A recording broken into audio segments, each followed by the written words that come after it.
One of the most important rule of differentiation is the chain rule formula.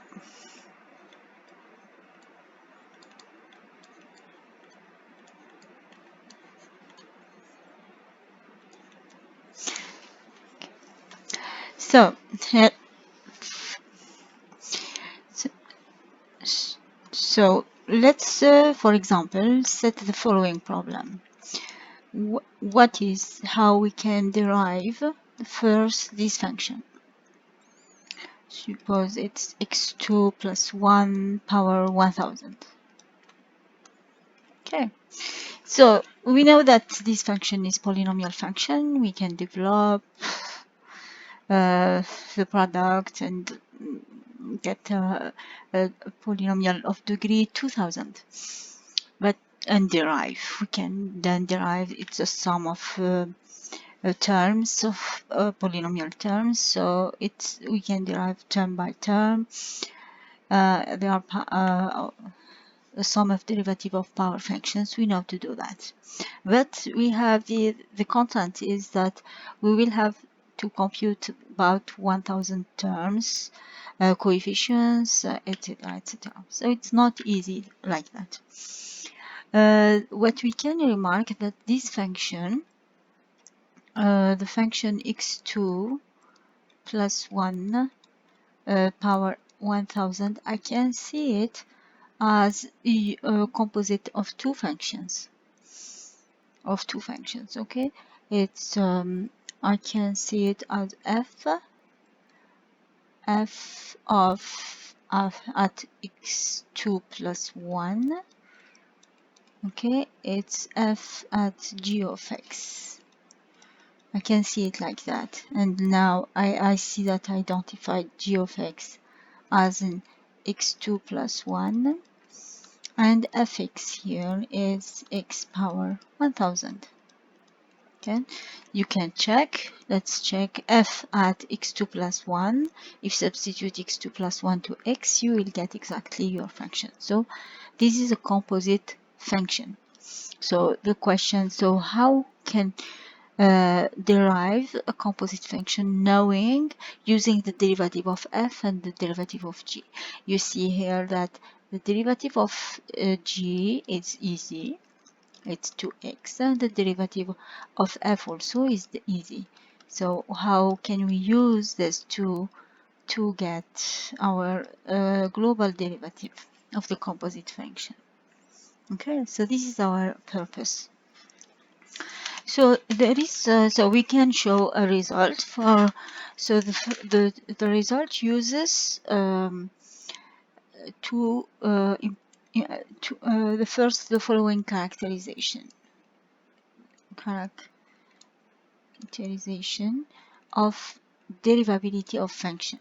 So we say that f is differentiable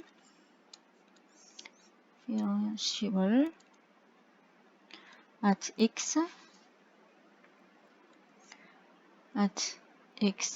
if and only if we know that by definition it's that the limit exists. Okay, the limit of the ratio exists equal to f prime of x, but we can write this characterization differently as using that, saying that fx plus h, okay, is or let's do it so that you can see the connection naturally. You can get this connection. Okay, so fx plus h minus fx over h.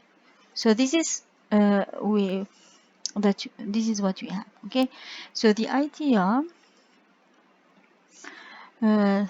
Okay, so let's erase this part. What if I set? Let's set. So let's continue here. Okay, so let's set here, set the function epsilon x as equal the fx plus h minus fx over h as x, or not this one, no, not this one. no, sorry, not this one.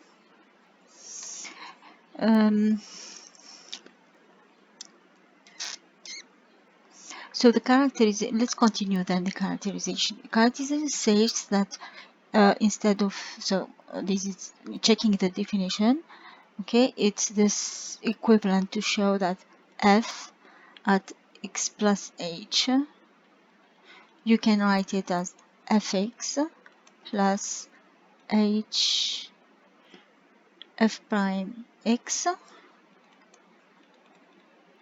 plus function, so h and epsilon of h with epsilon h limit, okay, with limit of epsilon h goes 0 as h goes to 0.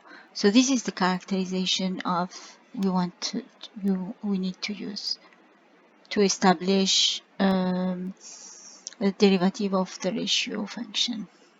Okay.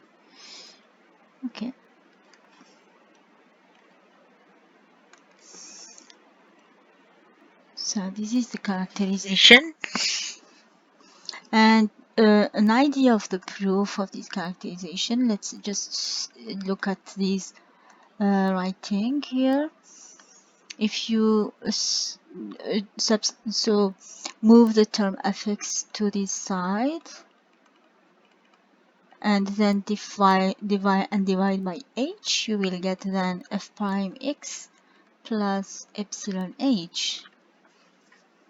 Okay, so finally your function epsilon h that comes naturally, that we can set to show the theorem, you can choose epsilon h as the function fx plus h minus fx over h minus f prime x if h is different from 0, and 0 if h is equal to 0. Okay, then yes, this limit is satisfied. Okay, so it's enough. So it is true, we can characterize differentiable function, real function, by this characterization. Now let's set our main theorem. Here is the theorem. The theorem says that so if we have f differentiable, g differentiable, g, we need g to be differentiable at x. Okay, we need f to be differentiable at u, which is g of x. Okay, then the theorem says that necessarily fog is differentiable at x, and the most important part of the theorem is the formula that and the other conclusion that fog prime, the derivative at x, will be how we can obtain it. We derived first f, applied at g of x, then multiply everything by the derivative of g. So this is the main theorem. And the proof also is good to have an idea how it is, because it becomes very simple to do it using the previous characterization we started with. Okay, so here is the proof. We want to show that fog is differentiable. So we want, if we set y as the fog of x, which is f at g of x, okay, so we want to evaluate the limits, compute the limit of the variation. Okay, so let's first set delta u as g of x plus h minus g of x. Okay, we know by the characterization that it is g prime of x of h, or delta h. Okay, I will write it delta x plus delta x epsilon of delta x, epsilon 1 of delta x. Okay, here delta x is our h. Okay, then we with of course with epsilon 1 of delta x and the limit, yes, with delta x approaching 0 is 0. Let's do the same thing. The fact that express that f is differentiable at u, which is g of x. So we will have delta y, the variation of f at u plus delta u, variation, minus f at u will be an f prime at u, delta u plus delta u and epsilon 2 of delta u. Okay. Okay. Yes, and that with limit of epsilon 2 delta u equals 0 as delta u approaches 0. Okay, u is g of x. Remember that. Now we would like to compute the limit of delta y over delta x. Okay, so it will be the limit. Okay, so we can write it just here are it will be delta y. We saw delta y, we said it's f prime u, delta u, or plus, just to gameplay, so plus epsilon 2 of delta u times delta u as factor. But delta u, we know it's also this quantity. Okay, it's also this quantity.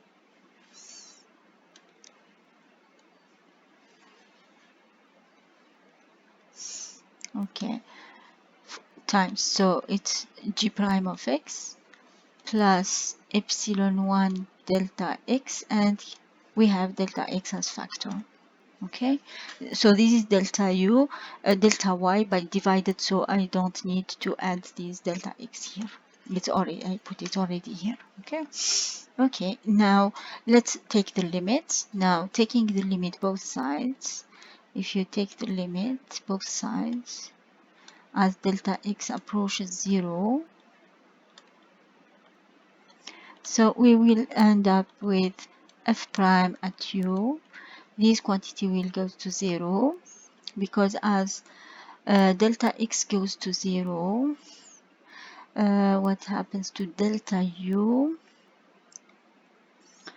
As delta x, which is h, yes, will go to 0. Delta u goes to 0. That's why this quantity will go to 0 times then g prime of x, which is the formula we wanted to establish f prime g of x and g prime of x. Okay, so this is the main lines, outlines of the proof.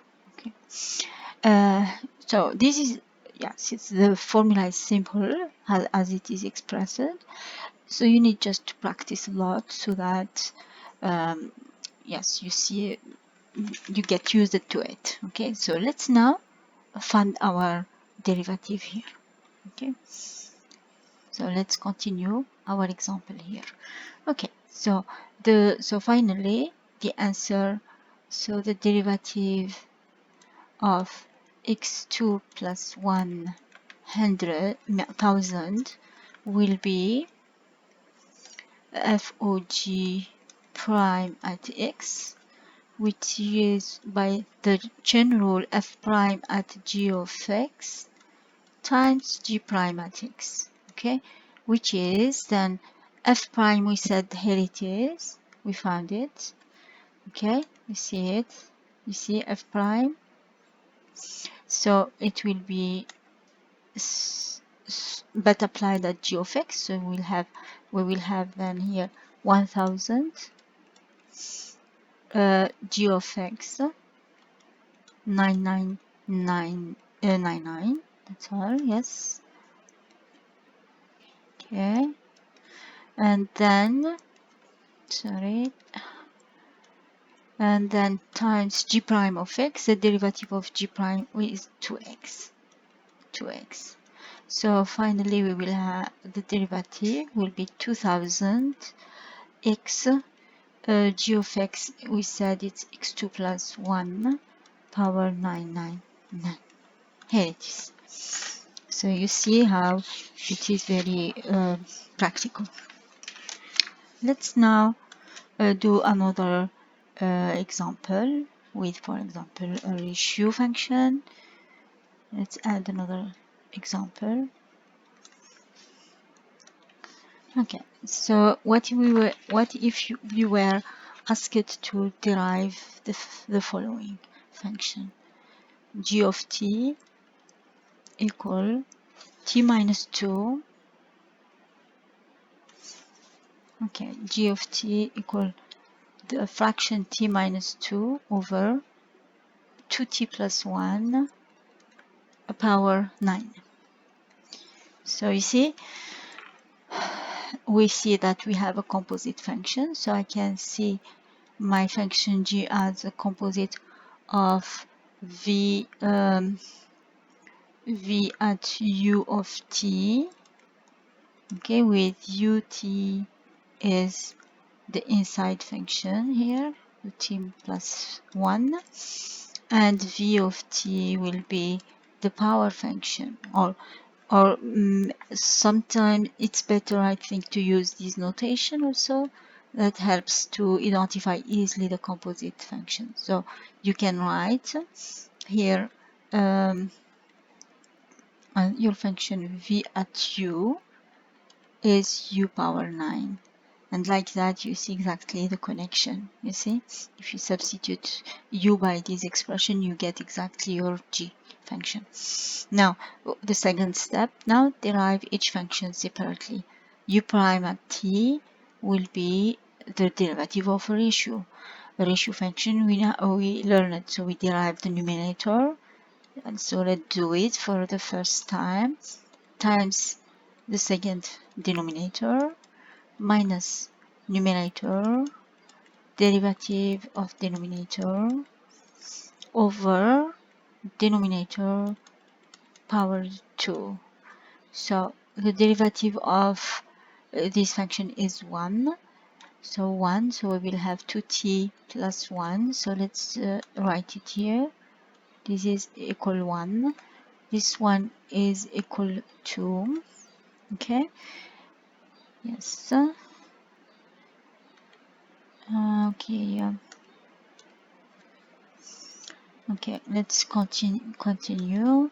So 2t minus then t plus minus 2 times 2 over 2t plus 1 square.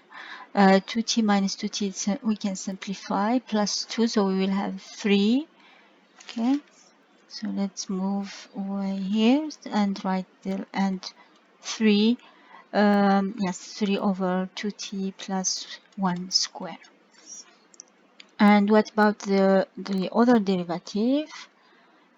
V prime at u is clear, it's just 9u power 8, its power function. And finally now, g prime of t is nothing but v prime at u of t times u prime t. So it will be v prime, I found v prime, here it is, 9 applied at u of t, which is the fraction t minus 2 over 2t plus 1 power 8, times u prime, which you found here, 2t plus 1 square. You see? Another, let's do another example. Last example here. Let's do a last example here. Why not use another color?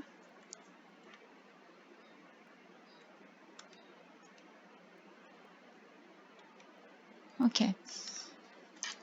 So suppose that you have to derive this function y equal 2x plus 1 power 5 x3 minus x plus 1 power 4.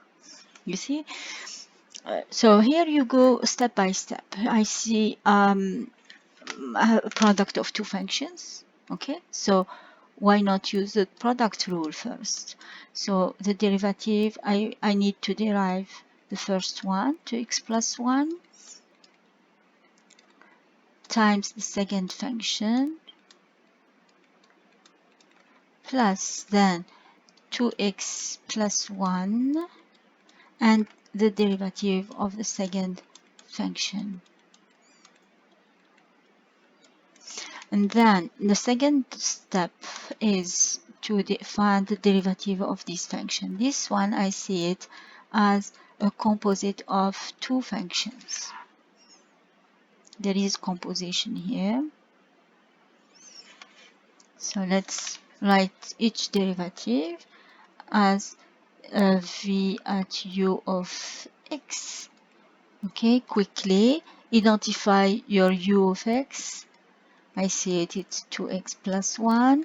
Its derivative is 2. V at u, I see it is then u power 5. And v prime at u is 5u power 4. Finally, then the derivative 2x plus 1 power 5 prime will be v prime at u of x times u prime of x, which is v prime, we found it, it's 5 at u power 5, u is 2x plus 1 and power 4 times u prime, which is 2, and we are done. Similarly, we can find, we derive x3 minus x plus 1 power 4. So I said I want to see it as a composite function, which is true, with my u this time is x3 minus x plus 1. Its derivative is 3x2 minus 1. V at u is u power 4 and v prime at u is 4u power 3. Finally, so then I have x3 minus x plus 1 power 4 derivative is v prime, we said, so take the time each time to identify your u, write the formula, because at the beginning you need to get used to manipulate the formula. Okay, and yes, do this calculation slowly. So we will have 4u, we said u is x3 minus x plus 1, so power 3, and the derivative u prime 3x2 minus 1. Now, the last step, of course, you can just substitute the two expressions we found here. Okay, you substitute them in the and you get your derivative, global derivative. So this is what we learned today, the chain rule formula.